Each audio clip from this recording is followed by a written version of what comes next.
Young Oliver had spent most of his life being overlooked. At 12 years old, he was smaller than most kids his age, making him an easy target for bullies at school. Every day, they pushed him around, stole his lunch, and laughed at his quiet nature. He tried to tell his teachers, but nothing changed. Even at home, his struggles went unnoticed. His father worked late hours, and his mother was always too tired to listen. One afternoon, after another humiliating day, Oliver walked home alone, dragging his feet on the dusty sidewalk. He couldn't shake the feeling of helplessness. The taunts from the bullies echoed in his mind. His bruised arms ached, but his heart hurt more. He longed for someone, anyone, to stand up for him. As he wandered through the quiet streets, his eyes landed on a house at the end of the road, one he had never paid much attention to before. It was a modest but strong-looking home, the kind that carried a presence. Something about it felt different, as if it belonged to someone who had seen the world and understood it. Before he could think twice, Oliver found himself standing at the doorstep, his small fist trembling as he knocked. He had no idea who lived there, only that his heart told him it was the right thing to do. The door creaked open, and there he stood, Clint Eastwood. The man was older now, but his piercing eyes still carried the weight of 1,000 untold stories. Oliver had seen him in movies before, portraying fearless cowboys and tough-as-nails heroes. In that moment, he felt both fear and hope. Eastwood studied the boy for a moment before stepping aside. "Come in, kid," he said in a gravelly voice. Oliver hesitated, then stepped inside. The house was filled with memories, old photographs, wooden furniture, and the faint scent of leather and coffee. "Something tells me you didn't just come here for a chat," Eastwood said, sitting down in his worn-out armchair. Oliver swallowed hard and looked down at his hands. I get bullied a lot," he admitted. "I just wanted to know how to be strong." Eastwood leaned back, crossing his arms. He was silent for a long moment before finally speaking. "Strength isn't just about throwing punches, kid.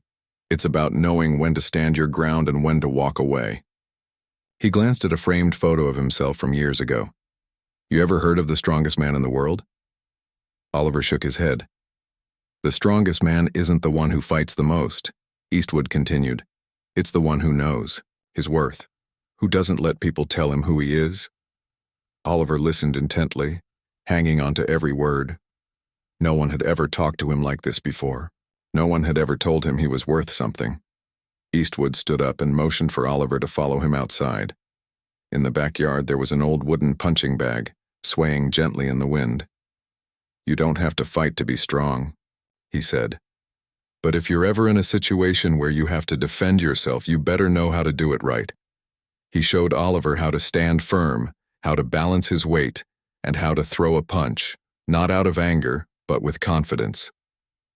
"You're not weak, kid. You just haven't found your strength yet." By the time Oliver left, he felt different, not just physically, but mentally. Eastwood's words stayed with him, repeating in his mind like an old song. The next time the bullies tried to push him around, he didn't fight them. He didn't have to. He simply stood his ground, looked them in the eye, and for the first time in his life, they backed down. A few days later, Oliver returned to Eastwood's house, knocking on the same door, this time with tears in his eyes. "It worked," he whispered. "I wasn't afraid." Eastwood gave him a small nod, a hint of a smile playing on his lips. "Told you, kid. Strength isn't about fighting. It's about knowing who you are." Oliver wiped his eyes, trying to steady his breathing. He had never felt this way before, like he was finally in control of his own story. For years, he had let fear and doubt dictate his life. But now, standing in front of Clint Eastwood, he realized something profound. Strength wasn't about proving anything to anyone else. It was about proving something to himself. Eastwood stepped aside and motioned for Oliver to come inside again. "You're not done yet, kid," he said. "Learning to stand up for yourself is just the first step." Oliver followed him into the house, feeling a sense of belonging he hadn't known before. They sat down in the living room, and Eastwood leaned forward. "Tell me, what else do you want out of life?" Oliver hesitated. No one had ever asked him that before. "I don't know," he admitted. "I just don't want to feel invisible anymore." Eastwood nodded, understanding in his eyes. "Then, stop letting people decide who you are. You decide that, no one else." For the next few weeks, Oliver kept coming back. He listened to Eastwood's stories, tales of perseverance, of struggle, of knowing when to fight and when to walk away. He learned more than just how to hold his own. He learned how to believe in himself. One afternoon, as they sat on the porch, Eastwood handed Oliver a small, worn-out book. "Read this," he said. "It helped me when I was figuring things out." Oliver looked down at the cover, The Art of War by Sun Tzu. He raised an eyebrow. "Isn't this about battles?" Eastwood smirked. "Life's a battle, kid. But the smartest warrior knows that the best fights are the ones you never have to throw a punch in." Oliver took the book, holding it close like a treasure. For the first time in his life, he felt like he had a mentor, someone who saw him, who believed in him. As the sun dipped below the horizon, Oliver stood up. "Thank you," he said softly. "For everything." Eastwood gave him a firm nod. "Go make your own story, kid. And don't let anyone else write it for you." With those words in his heart, Oliver walked away, not as the scared, bullied boy he once was, but as someone who finally knew his own worth. Years passed, and Oliver never forgot the lessons Clint Eastwood had taught him. The words of wisdom, the quiet strength, and the belief that he controlled his own destiny became a part of who he was. At school, the bullies eventually gave up when they saw that Oliver no longer reacted to their taunts. He didn't need to fight them. He had already won by refusing to let them define him. Instead of hiding in the shadows, he started focusing on things that truly mattered to him. He took up martial arts, not to hurt others, but to master his own discipline. He also started reading more, seeking knowledge that would shape his mind, just as Eastwood had encouraged. By the time he reached high school, Oliver had transformed. He was confident, respected, and no longer the scared boy who had once knocked on a stranger's door in desperation. He even stood up for other kids who were being bullied, offering them the same advice he had once received. One day, after winning a state debate competition, something he never would have had the courage to attempt before, Oliver found himself thinking about the man who had changed his life. He had been too young at the time to fully grasp the importance of those moments, but now he knew that Eastwood had given him something invaluable: belief in himself. On a warm summer afternoon, Oliver decided to visit the house at the end of the road, the same house he had once approached with fear in his heart. He knocked, half expecting no answer.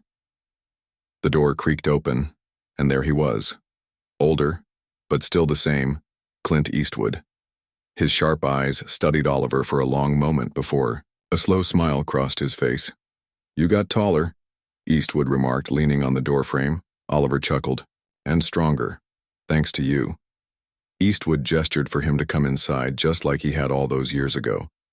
They sat in the same living room, surrounded by memories, and talked. This time, Oliver wasn't the frightened kid looking for help. He was someone who had found his own strength. "I just wanted to say thank you," Oliver finally said. "You changed my life." Eastwood nodded, his expression unreadable. Then, after a long pause, he said, "Nah, kid. You changed your own life. I just gave you a little push." Oliver smiled, realizing he was right. Clint Eastwood had given him the tools, but in the end, he had been the one to use them. As he left that evening, he knew one thing for sure.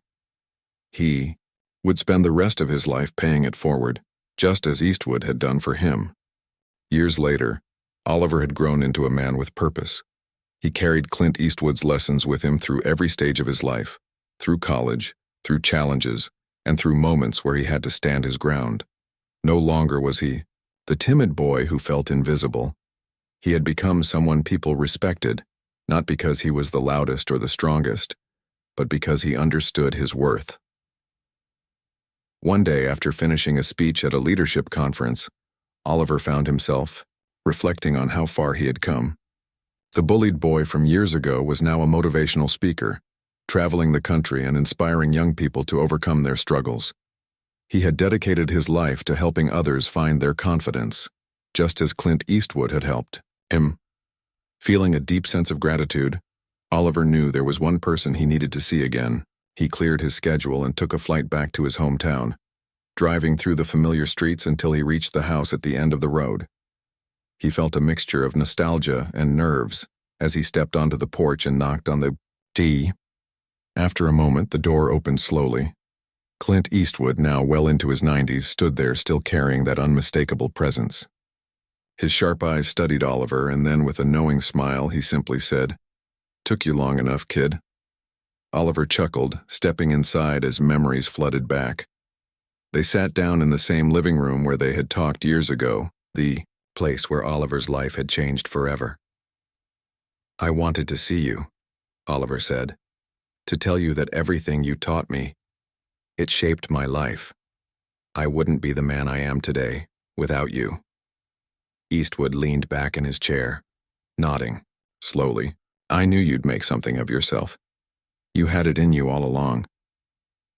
Oliver pulled out a book and placed it on the table between them. It was his own, a memoir about his journey from being a bullied boy to becoming a voice for those who felt powerless. On the first page, he had written a dedication to Clint Eastwood, the man who taught me that strength isn't about fighting, it's about knowing who you are. For the first time, Oliver saw something in Eastwood's eyes that he never expected: emotion. The legendary man who had inspired millions, who had always seemed invincible, gave a small nod of approval. "You did good, kid," Eastwood said, his voice softer than usual. "Real good." They sat there for hours, talking, reminiscing, and sharing stories. As Oliver left that evening, he turned back one last time. Eastwood stood in the doorway watching him with the same steady gaze he had all those years ago. "Keep going," Eastwood said, and Oliver did. For the rest of his life, he carried forward the wisdom of the man who had once opened his door to a lost boy in need of guidance. And in doing so, he made sure that Clint Eastwood's legacy wasn't just in film. It was in every life he had touched, including Oliver's. Years passed, and Oliver continued his journey, spreading the lessons he had learned from Clint Eastwood. His book became a bestseller, touching the hearts of people who had once felt powerless just as he had. He traveled the world giving speeches, mentoring young people, and proving that true strength came from within. But no matter how far he went, he never forgot where it all started, at the doorstep of a man who had taught him what it meant to stand tall. One evening, while preparing for another keynote address, Oliver received a phone call that made his heart sink. Clint Eastwood had passed away peacefully in his sleep.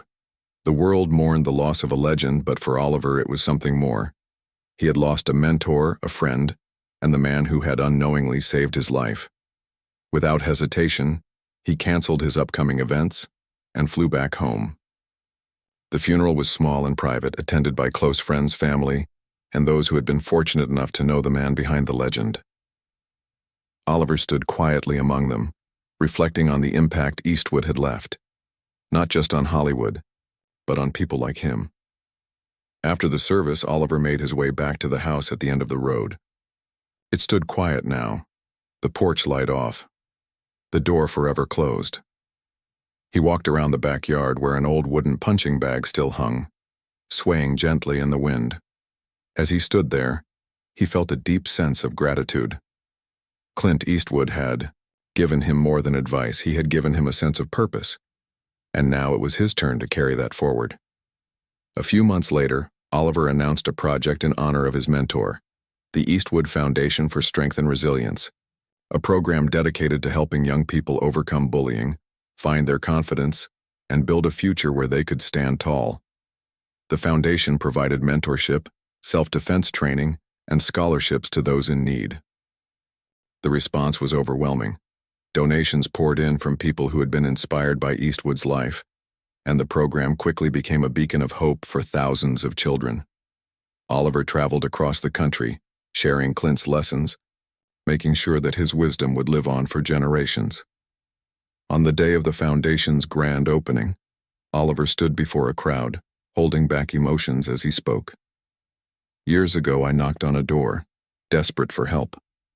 I didn't know then that the man who answered would change my life forever. Today, we honor his legacy by making sure that no child ever feels powerless again. As he looked up at the sky, he could almost hear that familiar gravelly voice whispering, "Keep going, kid." And he did, for the rest of his life. Years passed, and the Eastwood Foundation for Strength and Resilience became more than just an organization. It became a movement.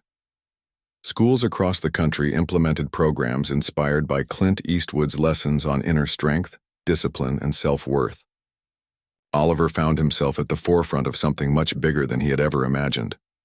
One evening, after a long day of mentoring young students, Oliver sat alone in his office, flipping through an old, worn-out book, The Art of War, the same, one Clint had given him years ago. The pages were now filled with notes and highlights, wisdom he had carried with him for decades.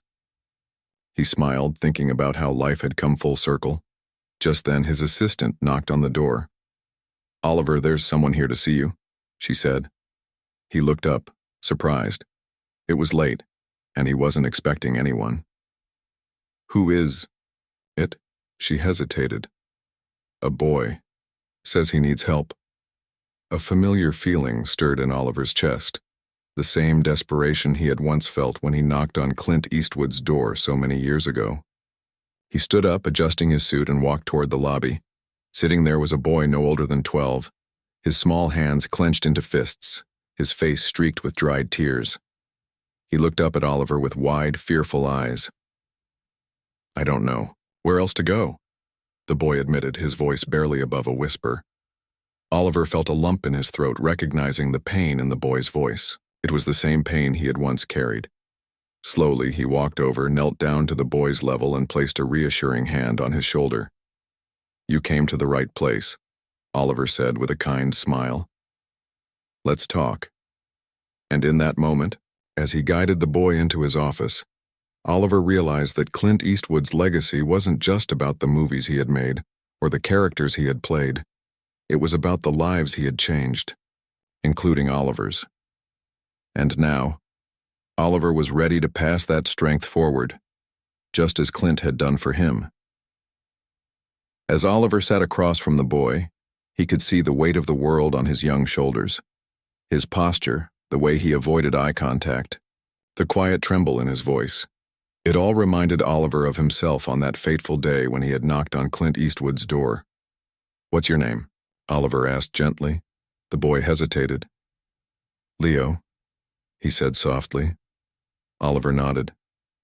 "Well, Leo, I don't know exactly what you're going through, but I do know what it feels like to be lost, to feel like no one sees you.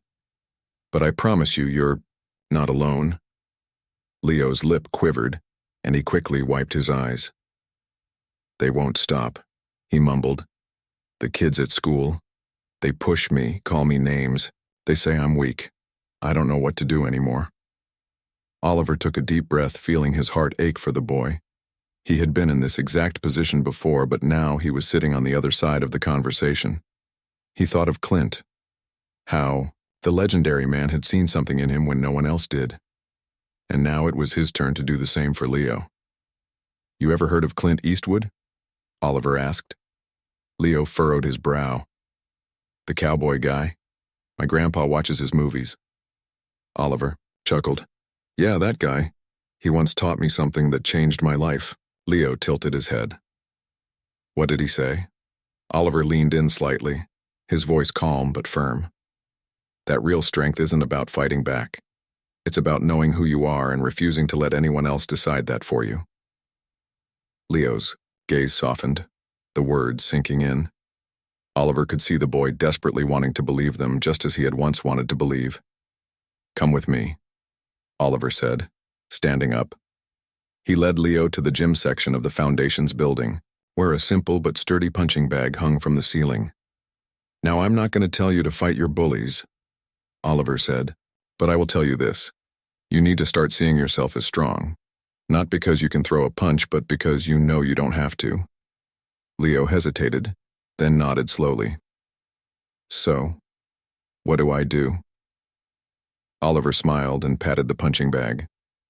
We start here, just like Clint started with me.